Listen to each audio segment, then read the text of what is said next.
ఓం సదాశివసమారంభాం వ్యాసశంకరమధ్యమాం అస్మదాచార్యపర్యంతాం వందే గురుపరంపరాం. జ్యోతిషాస్త్రాన్ని భావితరాల వారికి ప్రసాదించిన ఋషుల యొక్క పాదపద్మాలకి నమస్కారం చేసుకుంటూ, అలాగే నాకు ఈ జ్యోతిష విద్యను నేర్పిన గురువర్యులు జ్యోతిష బ్రహ్మ కీర్తిశేషులు శ్రీ ఈరంకి సూర్యనారాయణమూర్తి గారు, సూర్యశ్రీ దైవజ్ఞ గారి యొక్క పాదపద్మాలకి నమస్కారం చేసుకుంటూ, ఓం శ్రీ మహాగణాధిపతి నమః, శ్రీ గురుభ్యో నమః, హరి ఓం. వీక్షకులందరికీ నమస్కారం.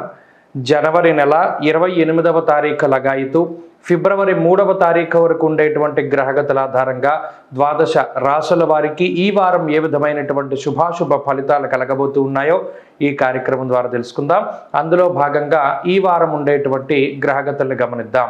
ఈ వారంలో గురుగ్రహం మేషరాశి యందు సంచారం చేస్తూ ఉండగా, కేతువు కన్యా రాశి యందు, అలాగే ధనురాశి యందు కుజగ్రహము, శుక్రగ్రహము, బుధగ్రహము సంచరిస్తూ ఉండగా, మకర రాశి యందు రవిగ్రహము, కుంభమందు శనేశ్వరుడు, మీనమందు రాహుగ్రహం సంచారం చేస్తూ ఉన్నారు. అలాగే చంద్రుడు సింహము, కన్య, తులారాశుల యందు ఈ వారంలో సంచరించబోతూ ఉన్నారు. ఇటువంటి పరిస్థితుల్లో ద్వాదశ రాశుల వారికి ఏ విధమైనటువంటి శుభాశుభ ఫలితాలు కలగబోతున్నా తెలుసుకుందాం. మకర రాశి వారికి సాధారణమైనటువంటి గ్రహస్థితి గోచరిస్తూ ఉన్నది. చాలామంది మకర రాశి చూసినప్పుడు మీరు ఎందుకు 9 ప్రతికూలంగా ఉన్నాయంటారు, లేదా అసలు ఏమీ బాగాలేదంటున్నారు, ఇవి ఎందుకు మాట్లాడుతున్నారు అని అడుగుతూ ఉన్నారు.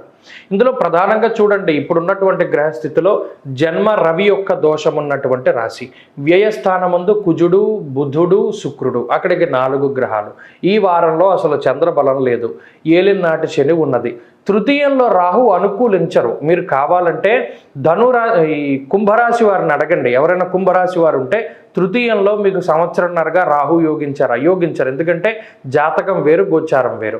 అటు రాహు బలము లేదు, అర్ధాష్టమ గురు బలము లేదు. మరి ఇలా ఏ గ్రహం చూసినా ప్రతికూలంగా ఉన్నప్పుడు ఏం చేయాలి? చాలా జాగ్రత్తగా వ్యవహరించాలి. ఇప్పుడు గ్రహస్థితి 9 గ్రహాలు ప్రతికూలంగా ఉంటే ఏ ప్రాణాపాయాలు ఏమీ జరగవు కదా. కాకపోతే ఏమవుతుంది, అదేదో దాంట్లో చెప్పినప్పుడు అరటిపండు తిన్నా పన్ను ఇరుగుతుంది 9 గ్రహాలు బాగా లేకపోతే.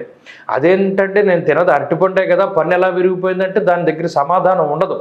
ఈ గ్రహస్థితి వల్ల ఏమవుతుంది, చిన్న గడ్డి పరకిచ్చి కొట్టినా చెయ్యి ఇరిగిపోతుంది అన్నాడు. కాబట్టి ఏం చేయాలి అంటే చాలా జాగ్రత్తగా వ్యవహరించాలి, ఇంతకు మించింది ఏం లేదు. ఇప్పుడు ఈ వారంలో వ్యయమందు శుక్ర, బుధ, కుజగ్రహాలు, జన్మరాశి యందు రవి. దీనివల్ల ఏమవుతుంది, తిరగడమే అసలు జీవితంలో. ఎక్కడ తిరుగుతూనే ఉంటారు, పొద్దున లేచింది మొదలు ప్రశాంతత ఉండదు, శరీరం అలసిపోతుంది. పోనీ అంత కష్టపడి డబ్బు సంపాదించింది ఏమన్నా సక్రమంగా ఉపయోగపడుతుందా? అప్పులకి పోతుంది. గతంలో చేసిన అప్పులు తీర్చడానికో లేదా మరే ఇతరత్ర దానికో డబ్బులు పోతూ ఉంటాయి. సంపాదించింది దాచుకోవడం అంటూ ఏది ఉండదు. మరి ఇది సంపాదించుకున్నది దాచుకోకపోతే అది మానసిక వ్యధే కదా. పోనీ కుటుంబ సభ్యులతోనూ, బంధువులతోనూ, తోబుట్టువులతోనూ ఏమైనా సఖ్యత ఉంటుందా? వాళ్ళ గుమ్మం మన ఎక్కక్కర్లేదు, మన గుమ్మం వాళ్ళు ఎక్కక్కర్లేదు అన్నట్టుగానే ఉంటాయి సఖ్యతలు.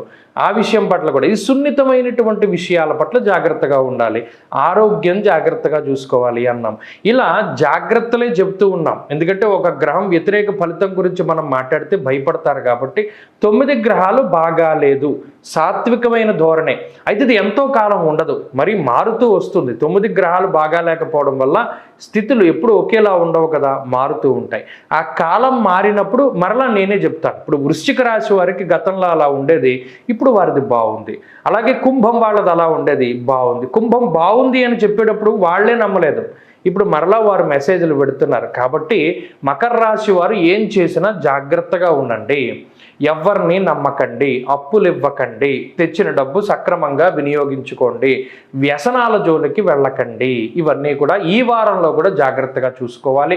ప్రత్యేకించి ఉద్యోగం మారేటువంటి పరిస్థితుల్లో ఉన్నప్పుడు 1-2 సార్లు ఆలోచన చేయాలి. ఈ వారంలో ఉద్యోగ మార్పు అంత మంచిది కాదు. వ్యాపార లాభానికి ప్రయత్నం చేస్తారు, ఆశించినటువంటి స్థాయిలో ఫలితాలు ఉంటాయి. విద్యార్థులకి గ్రహస్థితి అనుకూలంగా లేదు కాబట్టి జాగ్రత్తగా ఉండాలి. స్త్రీలకు కూడా ఇదే అన్వయం అవుతూ ఉంటుంది.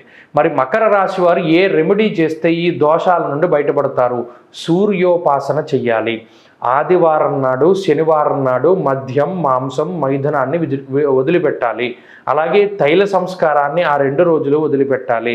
సూర్య నమస్కారం చేయాలి. సూర్యుడికి అర్ఘ్యాన్ని వదిలిపెట్టాలి. ఉదయం లేవగానే ఆదిత్య హృదయం చదివితే ఏ సమస్య ఉండదు. తదుపరి కుంభరాశి.